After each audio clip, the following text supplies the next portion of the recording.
За сайн байрал үзэгчтэй зочдод танилцуулъя. За манай өнөөдрийн зочин бол Монголын спортын ертөнцид бас олон жил ажилласан туршлагатай энэ салбарын том мэргэжилтэн байгаа. Ингээд энэ үний бол танилцууд Олимпийн академи ерөнхийлөгч.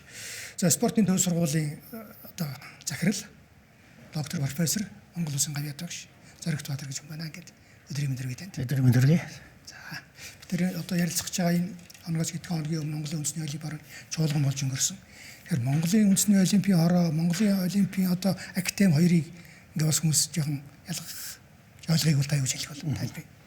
Тэгэхээр Монголын үндэсний олимпийн хороо бол олон улсын олимпийн хороогоор 1962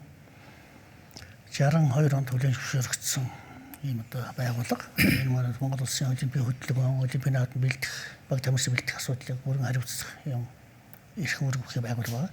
Тэгэхээр Монголын үндэсний олимпийн хорооны дэргэд Монголын үндэсний олимпийн академи гэж байгууллага байдаг. Мөн олон улсын олимпийн хорооны дэргэд бас олон улсын олимпийн академи гэж байдаг. Тэгээ энэ гол нь олимпийн академийн гол үндсэн үйл ажиллагаа бол ерөөсөө олимпизмын үйл санааг түгээн дэлгэрүүлэх сурталчлага.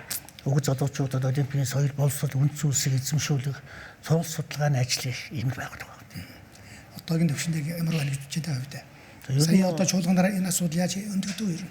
Ер нь бол олимпийн бид нар бол монголчуудын сэтгэлгээнд нэг онцлог байдаг. Ерөөс олимпихээр олимпийн наадам хэд медаль ирдэг. Энэ бол биш юм. Дэлхийд дахиндаа тэр олон улсын олимпийн хорогоор батлагдсан олимпийн харт гэж байдаг. Энэ бол одоо үндсэндээ олон улсын олимпийн хорооны дагаж бүрдэх дүрм, журам бүхэл зүйлийг агуулсан том бичиг баримт. Энэ бичиг баримтанд бол ер нь энэ хүндрэлтний орчин тогтнох аюулгүй байдал, эв нэгдэл, тусгаар тогтнол, эв найрамдал, цэцэглэл, хөгжлийн асуудлыг спортыг боловсрол соёлтой уялдуулж энэ дэлхийн хүндрэлтний ард иргэдэд одоо эзэмшүүлэх тэг ингэснээр бол энэ инх тайван чараарсан тогтнох хамтран хөгжих юм бүх боломжийг нээж өгөх ийм гол философи тэнж явж байдаг. Энийг голж ярьдаг юм л да. Тийм байна. Тэгэхээр яг одоо бидний ярих гэж байгаа сэдв бол энэ ер нь эрүүл чирэг Монгол хүнгээл ярил л да тийм үстэй.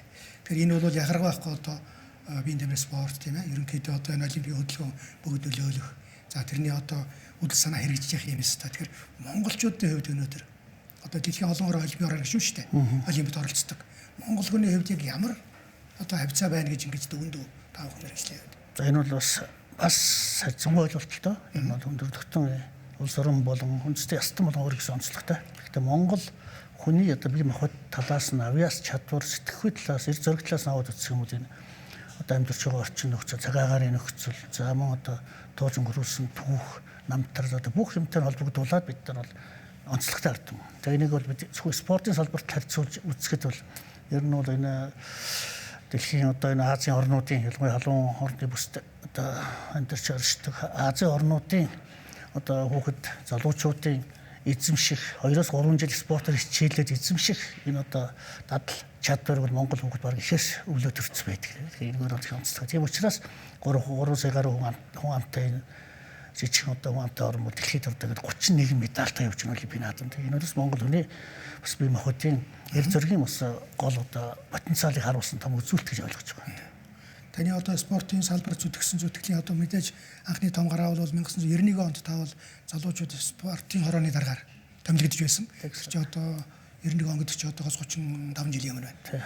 Тэр үед ажил хүлээж аваад за залуучууд спорт гэж юм байгуулга байдаг юм байна хэрэгжүүлж байгаа. Одоо тэгээд яг тэр үед хүлээж авч яасан сэтгэл одоо өнөөдөр ингээ харахад залуучууд ямар хөгжил спортын одоо энэ ахиц төвшил ер нь ямар төвшөнд байна, хэр зэрэг өсөлттэй байна, асуудал ойл юунд байна гэж бодож байна. За мэдээж бол Монгол улсын бүх салбарт хөгжил явагдаж байгаа. Тэгээ энийгээ дагаад бол бүх одоо үзүүлэлтээр бол мэдээж өндөр төвшөнд гараад ирсэн байгаа монголчууд. Тэгээ миний үед бол их өөр нөхцөл байсан. Тэгээ би өөрөө ч нөгөө хүн байж тийм. 90-ад оны хүн. 90-ад оны хүн зэлионы гэдэг чинь. Тэгээ одоо бол залуучуудын оюун ухааны сэтгэлгээ за тэр тусмаа одоо энэ одоо компьютерч за бүх одоо энэ технологийн дэвшилд Монгол залуучууд бүрэн хэмжээгээр орсон. Америкчууд бүхэл лабораториуд дээр даяарж яддаг ч юм уу том компаниуд ажиллаж. Тэгэхээр Монгол хүүхд залуучуудын сэтгэлгээ өөр болсон. Энэ орчноод байгаа, төгжлөд байгаа.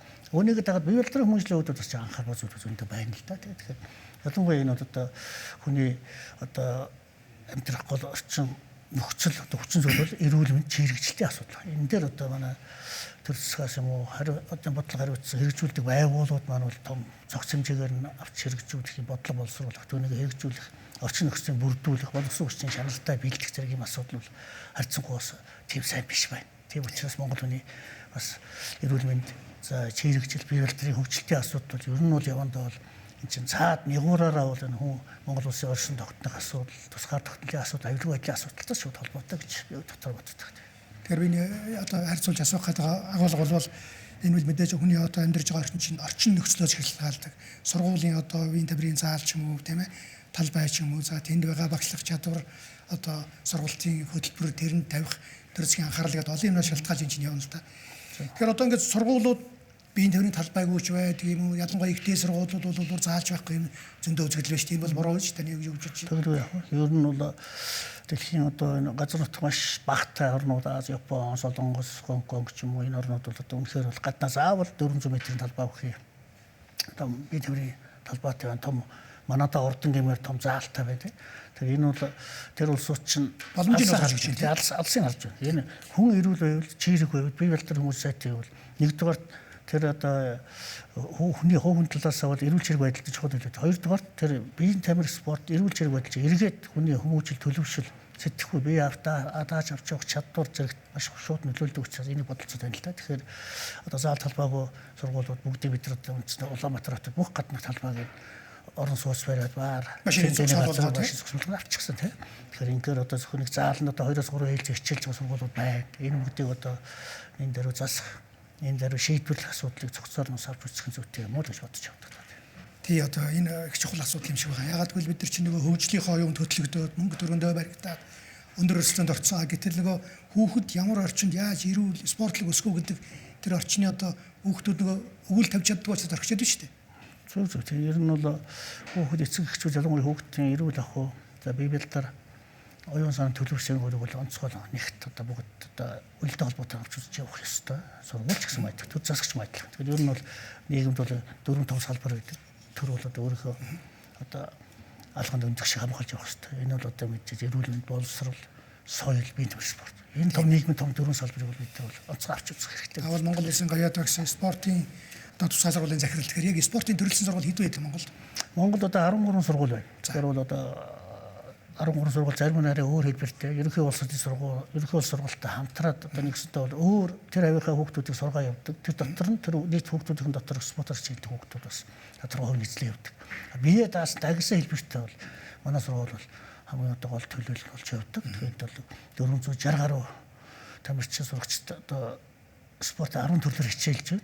Ингээд ер нь Монгол улсын хэмжээнд маш өндөр амжилтууд гаргаж явж байна. 8 манай төгсөгч маань олимпийн наадамд оролцлоо. Спортын сургуультанд төлөө спортын сургууль гарч амжилт гаргахаас илүү энэ бол нийгэмд одоо эрүүл чирэг бие барилтыг түгээхэд сайн мэрэгчлүүд болон зэрэг ирээд. Тэгвэл яг ер нь бол та маш зөв одоо алсуур харж хэлж байна. Үнэхээр зөвхөн энэ сургуулийн үйл ажиллагааг бол одоо бид нар ярих хэрэгцээ. Энэ бол бусад жирийн ерөнхий улс төрийн сургууль сурч байгаа хүүхдүүдэд маш том үлгэр жишээ, том сэтэл болж өгдөг.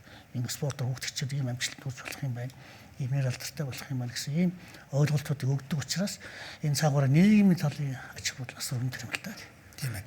Таны бодлоор одоо ер нь яг өнөөдрийн засгийн газрын хэрэгжүүлж байгаа бодлого боловсрол одоо спортчууд боловсрол юм дээр үү те.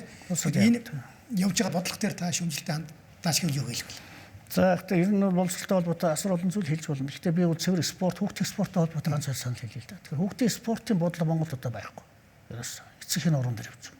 Бүхэл тэмцээн Аз ТV тэмцээн, олон улсын тэмцээн за тэгээд төвдлөгийн тэмцээн голдуу бол эцэгчүүд ламбарданд байр саваа тавиад юм уу эд төргөө тавиад явуулдаг. Тэгээ энэ бол одоо маш их буруу зүйл гэж ойлгож байна. Тийм учраас хүүхдийн спортыг бид нар авч хөгжүүлэх гол үндсэн арга бол ерөөсөө засгийн газрын төвшин тогтоол гаргах хэрэгтэй. За ингээд бид спортын төрийн захиргааны байгууллагууд олимпийн орон хамтраад энэ чиглэлээр олон ажлуудыг хийж хэрэгжүүлэхгүй бол зөвхөн энэ янзаар явбал бид нар бол том дэлхийн аварга, Азийн аварга насан туршийн хэмжээнд бол нэг өндөр авч үзэх боломж байхгүй. Угаасаа суур хөрс байхгүй л яаж бид нар тийш цэцэг ургуулж чадах вэ дээ. За баярлалаа ингээд тавчхан гэсэн ярилцлага гэж бас энэ салбарын талаар санал болоод солилцсонд. За маш баярлалаа. Та бүхэн амжилт хүсье. За ингээд хөтөлбөр яг энэ ярилцлага өндөрлөж байна.